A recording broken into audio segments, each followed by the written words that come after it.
جو موضوع ہے شہید زندہ ہوتا ہے، شہید کبھی مرتا نہیں ہے. محبت سے کہے سبحان اللہ. اور موضوع آیت میں نے یہ پڑھی ہے، اس کے تناظر میں سب سے افضل شہید اس کائنات میں اگر کسی کو جانا جاتا ہے تو وہ حضرت امام حسین کو جانا جاتا ہے. حضرت امام حسین رضی اللہ تعالیٰ عنہ کو جانا جاتا ہے. رب اس تناظر میں یہ کہہ رہا ہے حسین مرا نہیں ہے، حسین آج بھی زندہ ہے.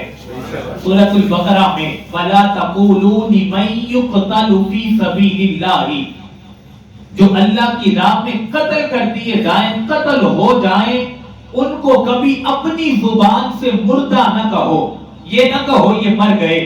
بل احیاء ولکن لا تشعرون، بلکہ وہ مردہ نہیں ہے، وہ زندہ ہے، تمہیں اس بات کا شعور نہیں ہے اور علم نہیں ہے. عزیزان گرامی اس حوالے سے، شہید کے حوالے سے، عظمت شہید کی یہ ہے، عام شہید کی عظمت یہ ہے جو اللہ کی راہ میں مرتا ہے، شہید ہوتا ہے، اس کی عظمت یہ ہے کہ اس کے جسم کا خون کا قطرہ ابھی زمین پر نہیں گرتا، اللہ اسے اپنا دیدار عطا کر دیتا ہے، اپنا دیدار عطا کر دیتا ہے. اور آج میں نے بات کرنی ہے افضل الشہداء، سب سے عظیم شہید کی، جس نے کائنات میں ایسی قربانی دے کر دین متین کی خدمت کا حق ادا کر دیا ہے. یہ آیت ہر شہید کی گواہی دیتی ہے کہ شہید زندہ ہے. آقا علیہ الصلوۃ والسلام کے دور میں بڑی شہادتیں ہوئیں، دور مصطفیٰ میں جتنی بھی شہادتیں ہوئیں، اس آیت نے گواہی دی. ان کے گھر والوں کو تسلی دینے کے لیے گھبرانا نہیں ہے، آپ کا بیٹا، آپ کا باپ، آپ کا دادا جو دین متین کی خدمت کے لیے شہید ہوا ہے، رب کہتا ہے وہ مرا نہیں ہے، وہ زندہ ہے. آیت تسلی دیتی ہے. حضرت صدیق اکبر کے دور میں شہادتیں ہوئیں، حضرت عمر فاروق کے دور میں شہادتیں ہوئیں، حضرت عثمان غنی، حضرت علی، سارے ادوار میں شہادتیں ہوئی اور قرآن نازل ہو گیا تھا. اور یہ آیت گواہی دے رہی تھی کہ شہید کبھی مردہ نہیں ہوتا، زندہ ہوتا ہے. لیکن ایک شہادت ایسی بھی ہوئی ہے، اس کی گواہی آیت نے نہیں دی، وہ خود گواہی دے رہا ہے. وہ شہادت کہتی ہے کہ ساری زندگی آیت گواہی دیتی رہی ہے، آج حسین بتا رہا ہے کہ آیت سچ کہتی ہے اور یہ آیت حق کہتی ہے. اس تناظر میں بات کرنی ہے. ہر دور میں شہادتیں ہوتی رہی اور آیت اس کی ترجمانی کر کے بتاتی رہی کہ شہید ہوا ہے اور شہید مرتا نہیں، زندہ ہوتا ہے. جب باری آئی نا حضرت امام حسین رضی اللہ تعالی عنہ کی، آپ کی شہادت کی باری آئی، تو تب آیت نے گواہی دینی تو دینی تھی. جب سر نیزے پہ اٹھایا گیا اور دمشق کے مزار میں جب لے جایا جا رہا تھا، تو آگے آگے سر انور سے آگے شامی ایک شخص تھا، شام کا رہنے والا ایک شخص تھا. وہ کہہ رہا تھا، قرآن پڑھ رہا تھا، شامی شخص قرآن پڑھ رہا تھا.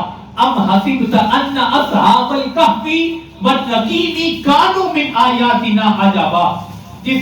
جب اس آیت پہ پہنچا نا، وہ شامی شخص کہنے لگا ام حسبت ان اصحاب الکہف، وہ جو اصحاب کہف کا واقعہ ہے اور رقیم کا واقعہ کتنا تعجب والا ہے. پیچھے سر انور نیزے پہ اٹھایا گیا ہے، سر بول کر کہتا ہے تم کہتے ہو اصحاب کہف کا واقعہ بڑا عجیب تر ہے اور لوگوں بڑا عجیب تر واقعہ ہے، لیکن یہ بھی تو دیکھو نا، حسین کا سر تن سے جدا ہو گیا ہے. اللہ تعالیٰ نے اس واقعے کو بھی کتنا عجیب کر دیا ہے، سر تن سے جدا بھی ہوا ہے، پھر بھی سر حسین بول رہا ہے، پھر بھی سر حسین بول رہا ہے، سر حسین بول رہا ہے.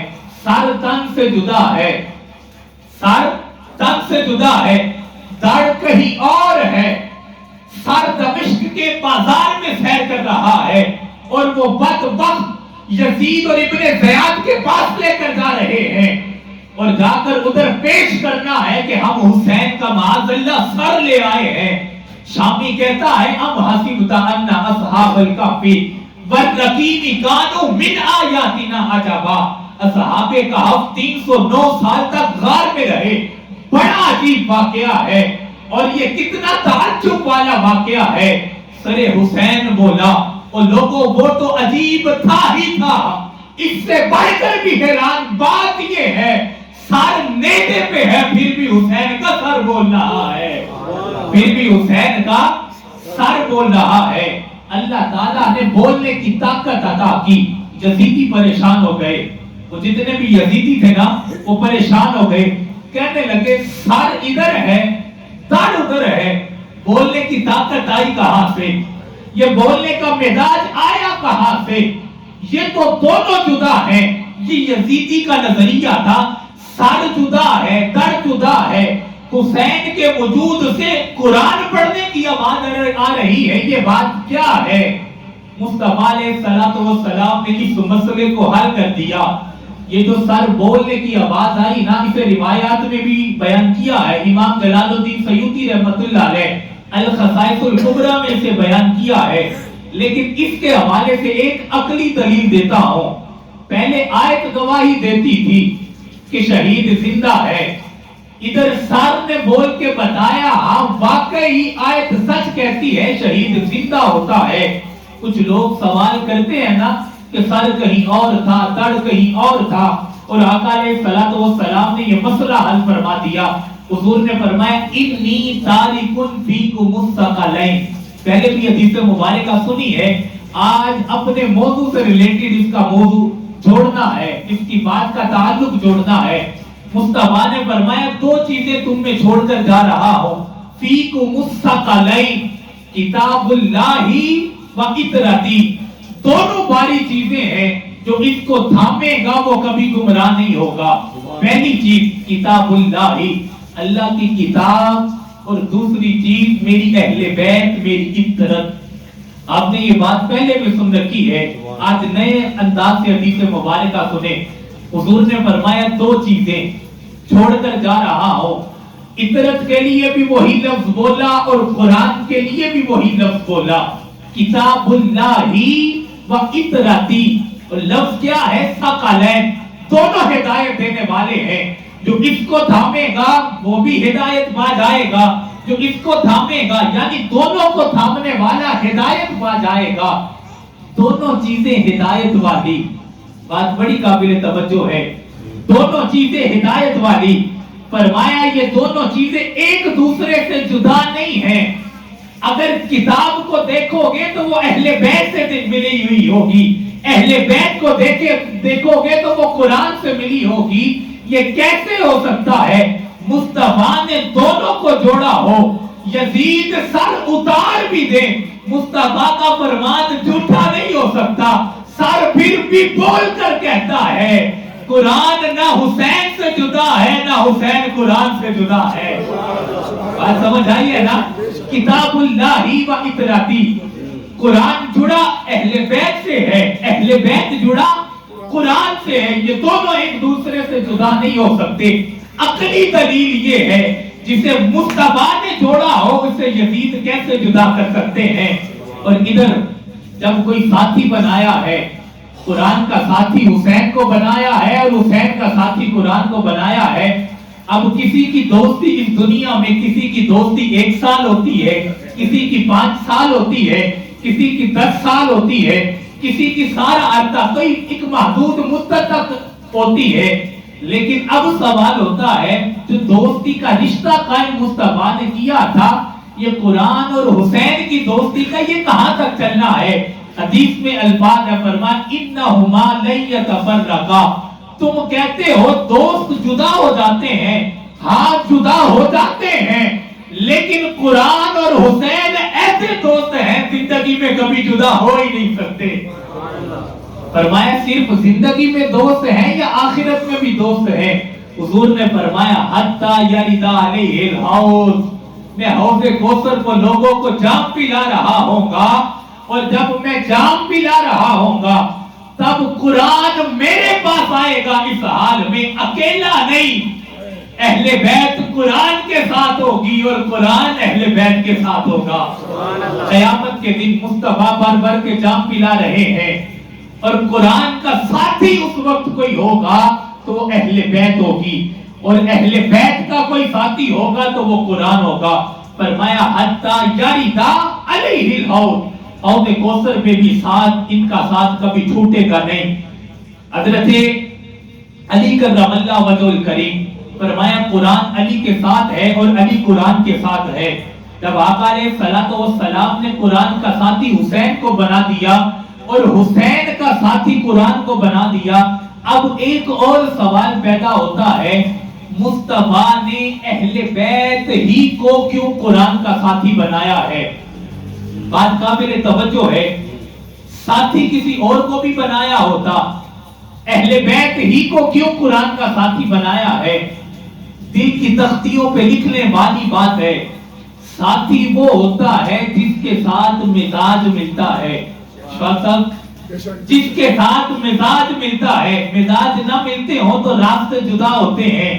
جو راستے جدا ہوں تو وہ ساتھی نہیں ہوتے، راستے ایک ہو تو وہی ساتھی ہوتے ہیں. مصطفیٰ نے ساتھی بنا کے بتایا ہے حسین کا مزاج بھی وہی ہے جو قرآن کا مزاج ہے. حسین کا مزاج بھی وہی ہے جو قرآن کا مزاج ہے. اب مصطفیٰ علیہ السلام نے 13 سال نبوت کے 13 سال بعد مکہ میں زندگی گزاری ہے. بات سمجھانے کے لیے 10 سال مدینے میں آئے ہیں، اب ساری زندگی مکے میں رہے ہیں. ادھر کے لوگوں نے جب اسلام قبول کیا مصطفیٰ تو مزاج سے واقف تھے.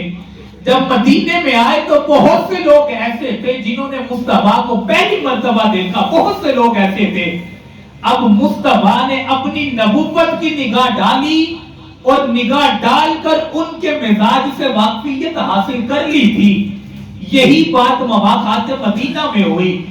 ایک انصار کو پکڑا جاتا، ایک مہاجر کو پکڑا جاتا. مصطفیٰ اپنی بصیرت سے دیکھتے، دونوں کے مزاج اگر ملتے ہوتے تو مصطفیٰ کہتے آپس میں بائی بائی ہے. آپ محبت سے سنیں گے تو بات بڑی قابل توجہ ہے. ایک انصار کو پکڑتے، ایک مہاجر کو پکڑتے، دونوں کو ملا کر کہتے جن کے مزاج ملتے تھے آپس میں بائی بائی بناتے رہے. ایک وقت ایسا آیا سب کے مزاج ملا دیے، ایک باقی رہا، ایک باقی رہا. حضرت علی کرم اللہ وجہ الکریم باقی رہے. رونے لگے، آنکھوں سے آنسو جاری ہو گئے. یا رسول اللہ، انصار اور مہاجر کا ہاتھ پکڑ کر بھائی بنا دیا ہے، کہ وجہ کیا ہے کہ علی کو بھائی نہیں بنایا؟ مصطفیٰ کہنے لگے انصار اور مہاجر جس کا مزاج ملتا تھا میں نے بھائی بھائی بنا دیا ہے، تیرا مزاج ان میں نہیں ملتا. آئے ہائے ہائے ہائے، تیرا مزاج ان میں نہیں ملتا. یا رسول اللہ، میں کسی کو بھائی نہیں بنوں گا.